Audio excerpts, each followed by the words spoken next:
हम पढ़ेंगे चौपाई। चौपाई किसे कहते हैं? चौपाई एक सममात्रिक छंद होता है। क्या होता है? सममात्रिक।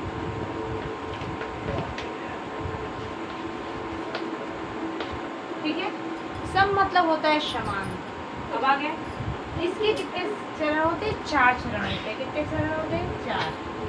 ठीक, इसके प्रत्येक चरण में मतलब प्रत्येक चरण में 16 मात्राएं होती है। इसलिए क्योंकि वो 4 बता रहे हैं कि सममात्रिक छंद होता है, इसके 4 चरण होते हैं, तो प्रत्येक चरण में 16 मात्राएं होती, इसलिए ये सममात्रिक छंद होता है। क्वेश्चन आ सकता है चौपाई कौन सा मात्रिक छंद है, तो आप बता सकते हैं कि चौपाई जो होता है सममात्रिक छंद है।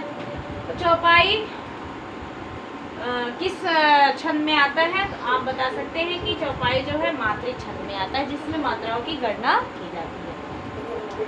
जैसे आपको लिखना है या इसका परिचय देना है, तो आपको सबसे पहले यही बताना पड़ेगा कि चौपाई सममात्रिक छंद है, इसके 4 चरण होते हैं, प्रत्येक चरण में 16 मात्राएं होती हैं। ठीक है, आप जैसे उदाहरण में देख सकते हैं, देख गरुड़ निज हृदय विचारी, देख गरुड़ निज हृदय विचारी, मैं रघुवीर भजन अधिकारी, मैं रघुवीर भजन अधिकारी। अब इस कविता को इस चौपाई को जो पढ़ रहे हैं, तो मुझे कैसे पता चलेगा कि ये चौपाई है? यहाँ पे बताया जा रहा है कि ये सममात्रिक छंद है, इसके प्रत्येक चरण में, तो हम 2 ही चरण से, एक ही चरण से पता कर लेंगे कि इसमें कौन सा छंद है। अब क्या है, देख है, ये गुरु हो गए, यहाँ लघु है, यहाँ पे लघु होगा, ये लघु हो गए, निज छोटी की मात्रा है। ठीक है, ये लघु होगा, ये लघु हो गया। ठीक है, हृदय में भी सब लघु हो गए, बिचारी में लघु है, यहाँ पे गुरु है, यहाँ पे गुरु हो गए। अब हम मात्राओं की, यहाँ पे बिचारी पे क्या हो गया है? रुक लग गया है, मतलब इसकी गति क्या हो गई है? रुक गई है। जैसे मैं आगे पढ़ूंगी, मैं रघुवीर भजन अधिकारी, तो ये हमारा गति क्या हो गया? कविता का प्रवाह आगे बढ़ रहा है। ठीक है, अब आ गए, देखो 2 3 4 5 6 7 8 9 10 11 12 हो गया। 12 2 14 14 2 16। आपको पता चल गया कि ये कौन सा छंद है? आपका चौपाई छंद। पता चल गया ना? तो इसी प्रकार आपको, जब आप गुरु लघु को जानेंगे, आप मात्राओं को जानेंगे, उसमें कौन से मात्राओं में यदि गुरु लगता है, किसमें लघु लगता है, तो आपको पता चले। बस एक बार उस वीडियो को देखेंगे तो आपके डाउट जो है, जो समझ में नहीं, वो क्लियर हो जाएगा। आपको कोई भी कविता, कोई भी छंद आपको दे दिया जाए, तो आप पता कर सकते हैं कि वो कौन सा छंद है। मात्रिक, देखिए मात्रिक छंद में मात्राओं की गणना होती है, वर्णिक छंद में वर्णों की गणना होती है, जिसमें आपके 8 सूत्र पढ़ने पड़ते हैं, लेकिन आपके सिलेबस में नहीं है, इसलिए ज़्यादा उस पर ध्यान देने की ज़रूरत नहीं। जो आपके सिलेबस में है उसकी तैयारी करिए बोर्ड के लिए। तो आपके 2 नंबर निर्धारित हैं। साइंस वालों को केवल मात्र 5 छंद पढ़ने हैं, और साहित्यिक हिंदी वालों को केवल मात्र 7 छंद पढ़ने हैं। तो इसलिए उन 7 और 5 छंद पे ध्यान दीजिए, और उस पर 2 नंबर आपके पास, ऐसे करके आपके पास ऐसा बहुत सारे क्वेश्चन है जो आपके पास उस नंबर आप ले सकती हैं और उस पर तैयारी कर सकती हैं। ठीक है, तो चौपाई क्या है? सममात्रिक छंद है, इसके 4 चरण होते हैं, प्रत्येक चरण में 16 मात्राएं होती हैं, और ये एक मात्रिक छंद है, और इसमें मात्राओं की गणना की जाती है। उदाहरण में देख सकते, देख गरुड़ निज हृदय विचारी, मैं रघुवीर भजन अधिकारी। जब इसको भाव से आप पढ़ेंगी, समझेंगी, तब आपको छंद, हिंदी साहित्य को पढ़ने में आपकी रुचि क्या होगी? बढ़ेगी, है ना? तो आपको समझ में आ गया होगा कि चौपाई क्या है। अब आते हैं, अगर थोड़ा सा दोहे पे भी चर्चा करते हैं। दोहा भी आपका क्या है?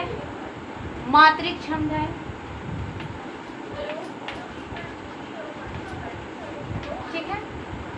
दोहा क्या है, देखिए जो उसमें बड़े मतलब होता है तो उसमें आपके देखिए इसमें आते हैं आपके शम, अर्धसम, विषम। ठीक है, विषम में 6 मात्राएं होती है। जहाँ तक 4 चरण की बात होती है तो वहाँ पे आपके सम और अर्धसम में आता है। जहाँ पे आपके 6 चरण की बात होती है तो वहाँ पे आपके क्या आते हैं, विषम छंद होते हैं। आपके ये दोहा है, दोहा के 4 चरण होते हैं। दोहा एक क्या है, अर्धसम मात्रिक छंद है, इसके 4 चरण होते हैं। ये क्या है, अर्ध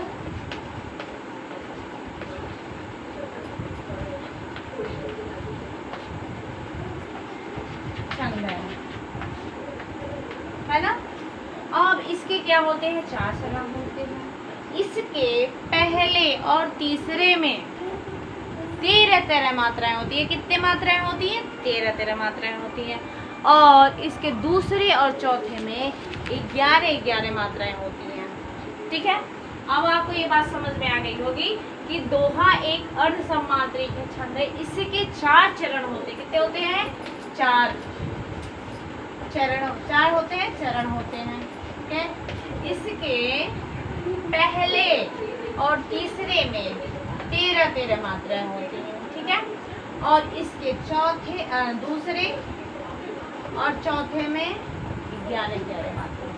अब बात देखिए, ये कह रहा है कि ये अर्धसम मात्रिक छंद है। दोहा क्या है, अर्धसम मात्रिक छंद है। अर्ध मतलब होता है आधा, सम मतलब होता है समान।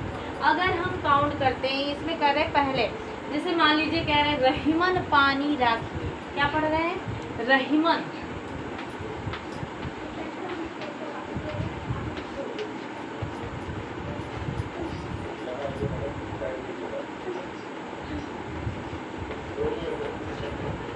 ठीक है, अब क्या हो गया यहाँ पे, रहीमन पानी राखी, यहाँ की कॉमा हो गया। ठीक है, अब हम कह रहे हैं कि पहले और तीसरे में कितना मात्रा होगी, 13। अब काउंट करते हैं, देखते हैं। एक गुरु, लघु लघु लघु, गुरु गुरु। ठीक है, राखी है ना, तो गुरु, लघु और ये गुरु। तो 2 3 4 5 5 2 7 7 2 9 9 2 11 9 2 11 और एक हो गया आपका 12 और ये हो गया 13। ठीक है, तो ये आपके हो गए 13। तो कह रहे हैं पहले और तीसरे में कितना है, 13 मात्राएं होती हैं। फिर आ गए, बिन पानी सब सून, बिनु बिनु पानी सब सून। और भी उदाहरण ले सकते हैं। तो आप ऐसे दोहे आपको बहुत सारे याद होंगे। अब बताते हैं आपको समानता कहाँ से आती है। अब अर्ध तो समझ में आ गया, क्योंकि अर्ध मतलब आधा हो गया और सम मतलब समान। अब ये कह रहे हैं कि पहले में 13 हो गया, फिर आपके दूसरे में कितना हो गया, 11। तो हम अगर 13 प्लस क्या कर रहे हैं, 11, तो कितना हो गया, 24। जब इसकी गणना कर रहे हैं, इन अंकों की जब गणना कर रहे हैं, तो ये कितना आ रहा है, 24। इसलिए ये सम हो गया, इसलिए ये सममात्रिक छंद है, अर्ध सममात्रिक है। अब अर्ध की बात करते हैं, क्योंकि समानता कहाँ पे हो रही है, पहले और तीसरे में 13 है ना, इसलिए ये समानता हो गई। फिर आते हैं दूसरे और चौथे में क्या है, समानता 11 की हो गई, तो इसलिए ये अर्धसम मात्रिक छंद होता है। इतना तो समझ में आ गया होगा। आप इतना एक्सरसाइज घर पे करिएगा और आपका दोहा और चौपाई क्या हो जाना चाहिए, याद होना चाहिए। और 2-3 उदाहरण भी आप याद कर सकते हैं दोहा और चौपाई का। ठीक है, तो थैंक यू सो मच। आज की क्लास यहीं ख़त्म होती है।